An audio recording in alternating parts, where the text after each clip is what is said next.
Hey guys, and welcome back to our YouTube channel. So today I'm gonna do a book review of It Ends With Us. But before we start, don't forget to subscribe if you haven't already, and give this video a big thumbs up if you liked it. And if there is some book recommendation you have, definitely go down, write them down in the comments, and then I will definitely check up on them.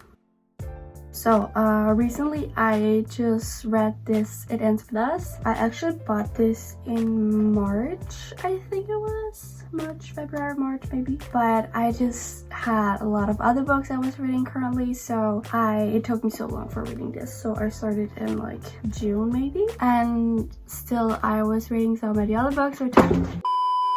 So I was reading so many other books at that time in June also, so it took me a while to read this, even though it was very good. But I will talk about how good it was later in the video. But definitely we're going to talk about It Ends With Us by Colleen Hoover in this video. So the first thing, I get the sun in my eyes. So the first thing I want to talk about is what the book is about. And I will really try not to spoil anything. Do you guys see the covers? It's so beautiful, first of all. So I'll try to like tell you guys about what's on the back of the book, and maybe some of the things I might think that's really interesting reading about or whatever. So at the back it says, sometimes the one who loves you is the one who hurts you the most. And yes, it is sort of a romance, but it also has some things in it that makes it I don't know how to explain it, because I don't want to like spoil too much, but it does have a romance. It actually has two romance. So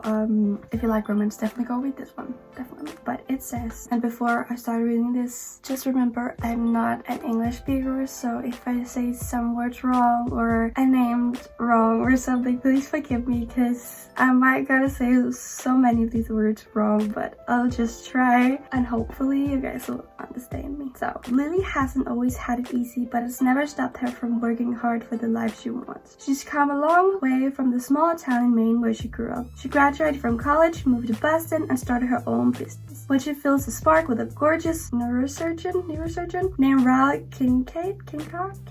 Everything in Lily's life certainly seems almost too good to be true. Riley's assertive, stubborn, and maybe even a little arrogant. He's also sensitive, brilliant, and has total soft spot for Lily, but Riley's complete aversion to relationship is disturbing.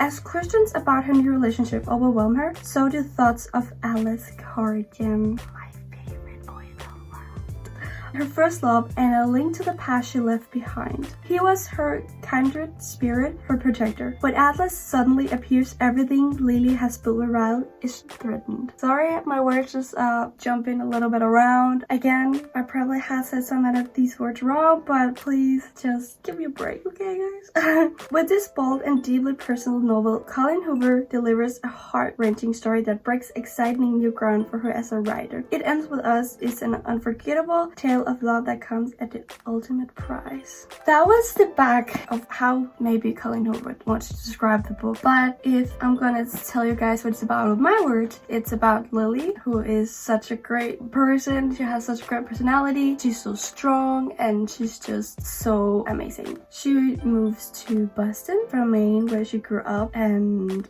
try not to spoil anything, but she's at this rooftop at the start of the book where she meets Ryle, who is this, it gives me a little bit of Christian Grey vibes, if you could like get me. Like this, how can I describe it? Like he's a little bit arrogant, but still he's like, you feel like he's like this hot guy that you just like, oh my god, it's just like a movie. But you just really fell in love with him very fast. When they met for the first time, they had this little thing called Naked Truth, where they like tell each other stuff, things that you don't tell to everyone, like things that you are a little embarrassing to tell or scared to tell, like things you just do not tell to people, but they tell like each other those naked truths about each other, like things that they maybe regret in some way and things they wish they never had done, like really big thoughts and feelings that they just doesn't share with the world. Then 6 months later, I think it is, this a half year later, whatever it is, some month later, they met again, and then she opened this shop and they actually fell in love. His sister is also working at this shop, which Lily becomes very good friends with, whose name is Alicia, something like that. The whole book is just like the relationship to Ryle and Lily, but then she like finds her old journals where she read her first love in, and her first love was with Atlas Corrigan, which is my favorite person, but I will talk about that later. So Atlas is the first love of hers. He's like a homeless boy who sort of like moved in whatever to a like not a haunted house, but like to like old house next to Lily's house where she grew up. And they just like, it's her first love, she helps him, it's like a secret relationship they have. And then there is some chapters in this book where she just finds a journal and then she reads some of the chapters she wrote about when she was younger, from when her and Atlas met and their love and stuff. But then one day at a restaurant Ryle and her mother is going to, she actually meets Atlas after like, I don't know, 9 or something years. I forgot the number of years, but definitely many years later she meets Atlas, and like right now she has this thing going on with Ryle, so things are just a little weird.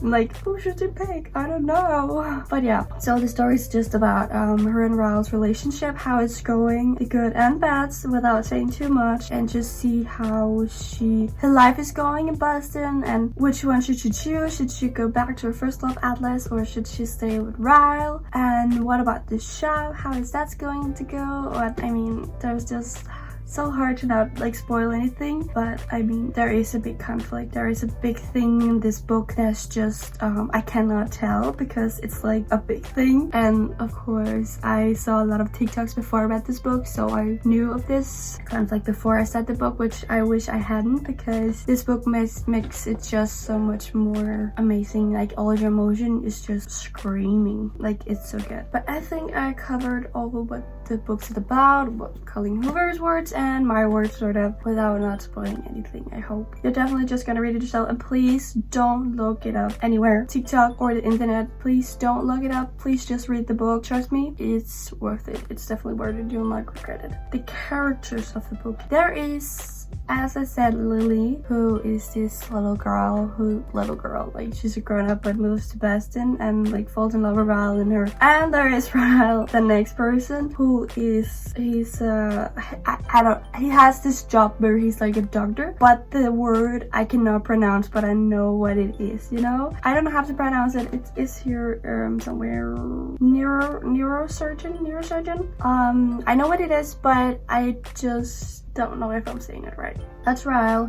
I think he's not really into relationships and stuff, and he's really like, just his work is everything to him, so he doesn't really want a relationship in the start, but he's just like so upset with Lily that he just can't like stop it. Like, he just needs her. And Lily is like, she's just so amazing. I just don't know how to describe her. Like, she's so strong, and I feel like she's just amazing. I mean, how to explain it? I feel like I'm saying the same words, but like, she's just so awesome. I love the character. She's taking everything so well, definitely. Then there is Atlas, who is Lily's first love, who it has this thing with his family or something. I didn't quite get that, which means that he's became homeless and lives in this old house without water and warm and anything. Is just there. And then there is Lily, who helps him, and they fall in love. And Atlas, I don't know how to describe it, he's just the most amazing boy ever. I feel like every girl needs an Atlas Corrigan person. He's like so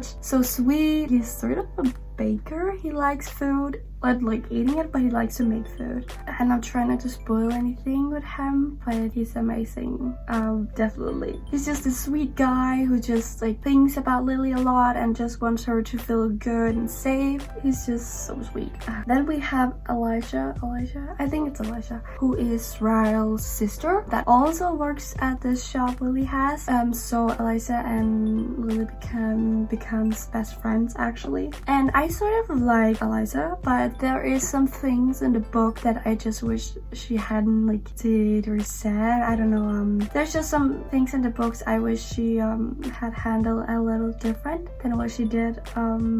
But I mean, I like her. She's very sweet and a fun person. Same as her boyfriend Marshall, and he's really sweet too. And like they're just such a crazy, funny couple, Eliza and Marshall, and they just have this big fancy apartment. I think they're rich, but Eliza is like so boring, so she just wants a normal job, even though she doesn't need a job because she just has so much money, but whatever. And then there is Lily's mom, who also like pops up sometimes in the book, and I mean, I have so much respect for her after reading the book. She's so sweet, and I mean, she's just a good mother to Lily, I feel like. And it's actually the books is sort of based on Colleen Hoover's mom, so it's sort of a real story, but like not a real story. It's based on a true story, sort of. Or it's based on a true subject that's happening in the world, sort of. But yeah, I really love Lily's mom. She's so great. And then there is Lily's dad. You hear about him, but you don't meet him, which I don't like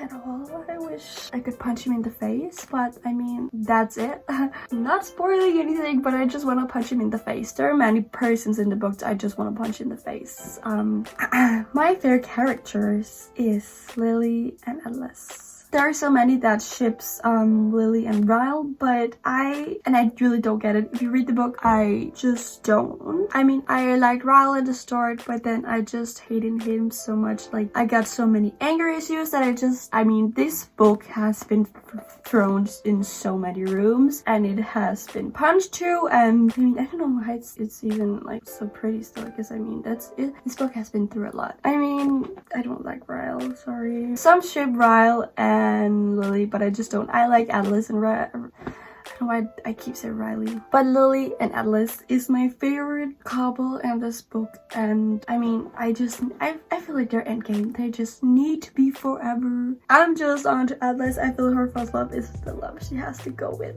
but yeah, I don't know. And the big question, does the book feel real? And yes, it does. It really does. It really feels like something that actually could be happening in the world today or right now, actually. It has some subjects that are a big problem in the world, and it feels very real. I mean, you could have your first love come into your life again, and you could still, like, there are so many subjects in this book that just makes it real. It's not fictional. There's no dragons or mermaids or whatever. It's very real. It's just a normal romance for a girl and two boys in Boston. So it is very real. My favorite part of the book. It's so hard. I feel like the whole book was like my favorite thing, but I would say when I was reading, I just couldn't put the book away. So I mean, the whole book is my favorite part, but I would say like when she's reading the journal with Atlas, because I'm so much in love with Atlas, this must be my favorite part maybe. But there's just so many parts I like, but I'll probably just say the journals part, because I don't know, it's just so good. It's really heartwarming place to be in this world. Were there any emotions in this book, or did it give me any emotions? Yes, I did cry. So many cries in the book, and I was just like, I didn't get why people would cry over a book. That never happened to me before. But so many cries at the end. I didn't cry at the end. Sorry, not sorry. I don't know. I mean, I felt relieved at the end of the book. I felt happy, and I also felt sad, but in a happy sad. But I just didn't cry. I was just like in shock sort of way, and happy. So I didn't cry yet, but I cried through the book because there's so many things happening that I was just like, no, please don't do this. And I did, as I just said, a lot of anger, because there's so many things that just happens that are just not supposed to happen, that I was just like so mad about, like, why would they do that? Why is this happening? It's not okay. I mean, I just need to stop this, but I can't because of the book. But yeah, I had a lot of anger issues through this. I'm sorry. Trigger warnings. I will just say Colleen Hoover has a lot of trigger warnings in her books. Even though I've just read this one, I heard there is a lot of trigger warnings in the book, and they're in their books, but there is also a trigger warning in this book. And I mean, if you don't have any, I mean, I can't really say it because I feel like if I told you guys the trigger warning, I just will spoil the whole book in such a way. But I feel like if you know your trigger warnings, please look it up because it does have a big trigger warning. But if you don't, please don't look anything up about this book and just read it, please. Just don't spoil anything. Is it worth the hype? Yes. It is definitely worth the hype. There are so many who's just like, is it really worth it, the hype? Because there are so many people hyping this book up, and I was like, why can so many like hype this one single book up? Like, what's the deal? And after I read it, I definitely understand it. It's really worth the hype. Please read it, read it, read it, read it. It is so goddamn good. If I would give it 1 out of 5 stars, I would definitely give it 5. I wasn't bored at any time in this book. I have never cried over a book as I did at this one. I've never been so angry before at a book that I was at this one. I mean, there's so many emotions that just I didn't know where it came from, and it just felt like I was in the book in some sort of way. Like, you just really fell in love with the characters, and then when something happens, you just get really mad or sad or whatever. The next thing I want to talk about is Colleen Hoover. I didn't know her before, but her writing is amazing. She's good at describing the characters, describing the place without you getting bored. It's describing situations so good, like you really just feel like you're watching a movie inside your head, because like everything is just so much good described. So the next book I want to read is probably Ugly Love by Colleen Hoover. Again, after reading this book, I just got so obsessed with her and her writing, so I just need all of her books. Jasmin is actually in the US right now, and I asked her to buy some of the books, 2 of the Colleen Hoover books, because I don't think you can buy them here in Denmark, and it's Hopeless is this one, and Reminders of Him, which came out this year, I think, and I just need those books. And if you guys want to see the other book reviews of them, I can definitely do it on here. Just comment down below or give it a big thumbs up. That was all for this video. I just hope you guys enjoyed this video as much as I did. I just really love talking about this, and I hope I didn't spoil anything. I just want to say thank you guys so much for watching. Don't forget to like and subscribe, write in a comment, or just give a big thumbs up if you want to see more of my book reviews. Don't forget to read this book. I'll just see you guys in our next video. Bye guys. Bye.